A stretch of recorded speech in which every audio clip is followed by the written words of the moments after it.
नमस्कार, मैं उमाकांत सोनी आकार लॉ के डिजिटल प्लेटफॉर्म पर आप सभी का स्वागत करता हूं। दोस्तों, प्राकृतिक संरक्षक या नैसर्गिक संरक्षक कौन होता है?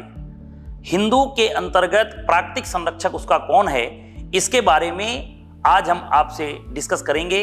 ये सब क्वेश्चन वर्तमान में इतने हाईलाइट हैं कि हिंदू कौन है, तो हिंदू कौन है इसके संबंध में पहले मैंने एक वीडियो बना रखा है, जिसमें मैंने संविधान के अनुच्छेद 25 और हिंदू विवाह अधिनियम की धारा 2 के अंतर्गत वीडियो बनाया है। तो हिंदुओं के अंतर्गत अभी वर्तमान में कुछ करंट के टॉपिक हैं, जिसमें एक आता है कि प्राकृतिक संरक्षक कौन है, नैसर्गिक संरक्षक कौन है। तो अवयस्क का कोई ना कोई जो प्राकृतिक संरक्षक बनाया गया है, हमारे यहाँ एक्ट के आधार पर क्या है, आइए हम इसे बोर्ड के माध्यम से समझते हैं। देखिए, धारा 6 हिंदू अप्राप्तव्य अधिनियम के अंतर्गत हिंदू अप्राप्तव्यता और संरक्षकत्व अधिनियम 1956 की धारा 6 हिंदू अप्राप्तव्य के नैसर्गिक संरक्षक या प्राकृतिक संरक्षक की बात करता है।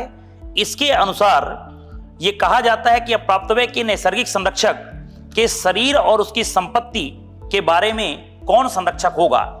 तो जैसे इसका पहला पॉइंट आता है कि यदि लड़के या अविवाहिता लड़की है, उसकी दशा में उसका प्राकृतिक संरक्षक उसका पिता होता है और उसके बाद उसकी माता। यदि पिता नहीं है तो फिर उसकी माता।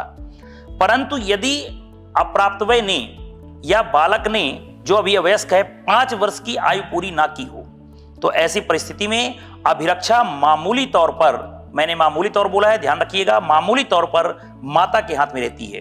तो 5 साल तक के बच्चे की, चाहे वह लड़का हो या लड़की, उसकी संरक्षकता माता के पास होगी और उसके बाद अवयस्कता की आयु तक उसके पिता के पास। अधर्मज लड़के या अधर्मज अविवाहिता लड़की की दशा में उसकी माता पहली गार्जियन होती है और उसके पश्चात उसके पिता। तो धर्मज और अधर्मज दोनों के संबंध में अलग अलग बताया गया।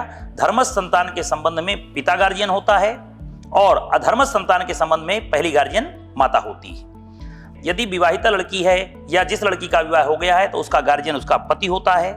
परंतु जितने भी मैंने अभी आपको बताए माता, पिता, पति, इनके संबंध में जो डिस्कस किया है, वह कब गार्जियन नहीं रह जाएंगे। तो चूंकि यह गार्जियनशिप बताई गई है हिंदू के अंतर्गत, तो वहां पर एक महत्वपूर्ण बात याद रखना है कि अगर कोई व्यक्ति अर्थात माता, पिता या पति वह हिंदू ना रह जाए, दूसरा धर्म ग्रहण कर ले, वह सन्यासी हो जाए, वानप्रस्थ ग्रहण कर ले, सन्यासी हो जाए, संसार को पूर्ण रूप से त्याग दे, या 7 वर्ष या उससे अधिक समय तक अगर वो गायब हो जाता है, उसका कोई पता नहीं चलता है, जिसे हम सामान्य वर्ड में बोलते हैं सिविल डेथ, तो ऐसी परिस्थिति में उसकी गार्जियनशिप नहीं होती है, अर्थात नैसर्गिक संरक्षक होने का वह हकदार नहीं रह जाता है।